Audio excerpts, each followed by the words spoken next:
Hello anime and manga fans, I'm Kyle Glockner and welcome back to another episode of Animanga. I've been a fan of the Pokemon franchise ever since I played Pokemon Ruby when it first came out. Since then, I've been a huge fan of everything the franchise has put out, from the main series games, to the spin-offs, the TCG, the anime, and everything else Pokemon has to offer. But a couple years ago, I discovered a new aspect of the Pokemon franchise that's been around since the days of Red and Blue that let me see the games in a new light, one that I didn't know I needed until I found it. Today, I'll be talking about the manga series, Pokemon Adventures. Pokemon Adventures, or Pocket Monsters Special, is a manga series that gets released alongside every main series game. Each chapter follows the protagonists of that game and their adventures throughout the region.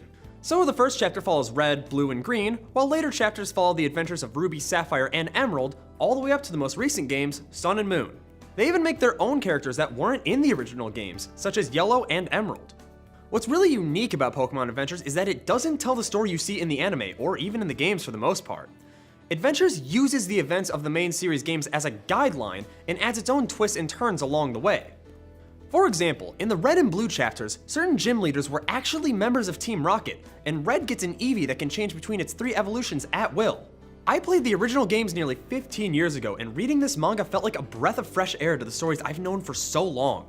One of my favorite aspects of Pokemon Adventures is the way they handle the main characters. As anyone who's even looked at a Pokemon game knows, the protagonist is silent, which allows the player to self-insert, making them feel like they're the one on the adventure. In Adventures, the characters all have distinct personalities. Yes, this means that for the first time, Red actually speaks. Giving each of the protagonists a personality and dialogue really makes them spring to life as you read each chapter. To better get this point across, I'll talk about my favorite character from the series, Ruby.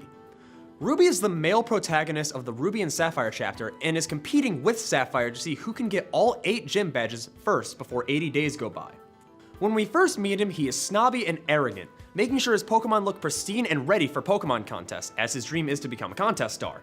We later learn that this caused Ruby and his father Norman to have a falling out over his life choices, and because of this, we get some interesting scenes when the two confront each other. But throughout the chapters, Ruby becomes humbler and reaches an understanding with Norman. They even use the Pokemon Feebas to aid Ruby's character development.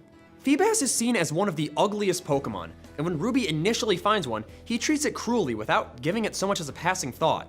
But during a later scene when Feebas defends Ruby and is beaten, Ruby realizes that external beauty isn't everything, and internal beauty is what's really important. For the first time in Pokemon history, we see character development in our main game protagonists. I can't stress enough how satisfying it is to see these characters I've known as static, soulless sprites grow into complex characters with hopes and dreams. But it's not just Ruby. Every single character in the series has backstory and development on par with Ruby's, and it all factors into the amazing stories that Pokemon Adventures has to tell.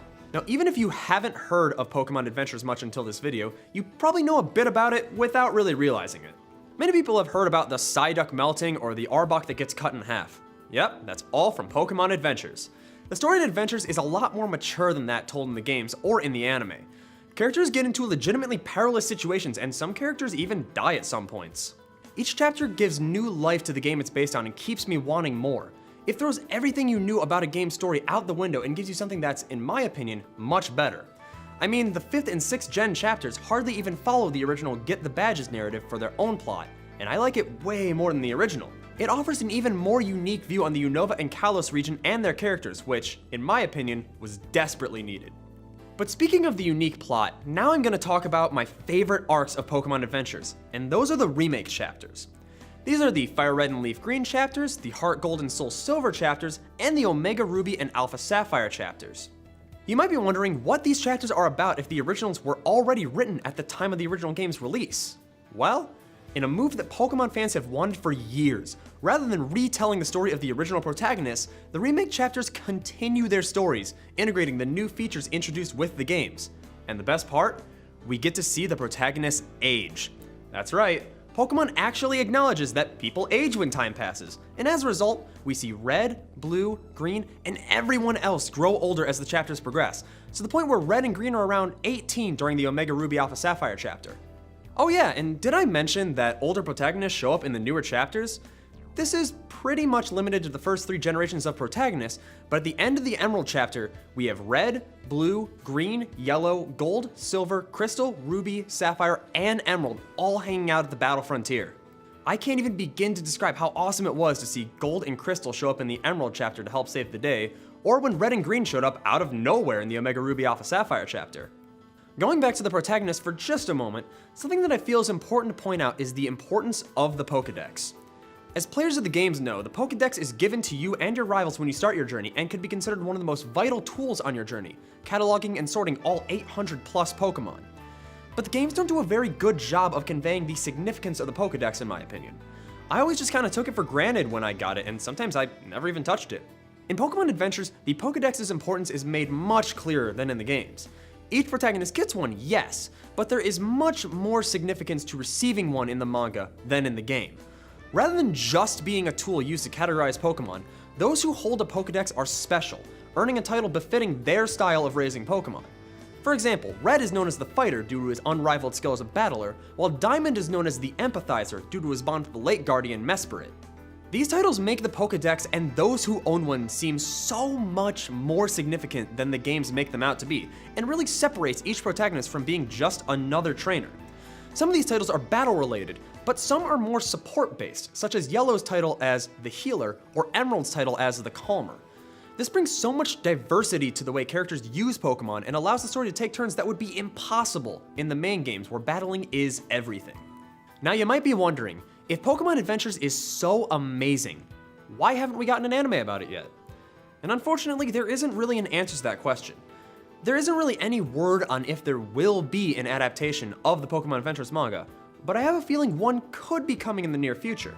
If we take a look at the Pokemon franchise in the past couple years, we have things such as the 4-part series Pokemon Origins, the Pokemon Generation shorts, the recent movies that retell the events of the anime, and even the slightly more mature tones taken in the Pokemon X and Y anime and the games themselves. Based on how the franchise as a whole seems to be okay with the idea of looking back on its origins and taking a more mature route in its storytelling, I think it would be entirely possible to see an Adventures adaptation in the coming years. The only thing I see as a hindrance is the current Pokemon anime. Origins was a short project that was released all at once, and Generations was an even smaller project that went in line with the franchise's 20th anniversary. Pokemon's never really had two anime projects airing simultaneously, except for Chronicles, but that was more of a spin-off of the airing Pokemon anime. For them to make a new series out of nowhere would be something that I don't really see them doing. Overall, Pokemon Adventures is one of my favorite manga series of all time. Being based on one of my favorite game franchises, and in my opinion only improving its story, it wasn't a hard choice for me when ranking it as one of my favorites. Most of the series is available in English and can be found at most bookstores, so go out and give the series a shot. You won't regret it.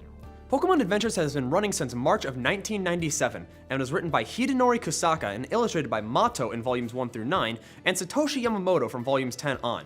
There are currently 53 volumes, so it'll keep you entertained for quite a bit.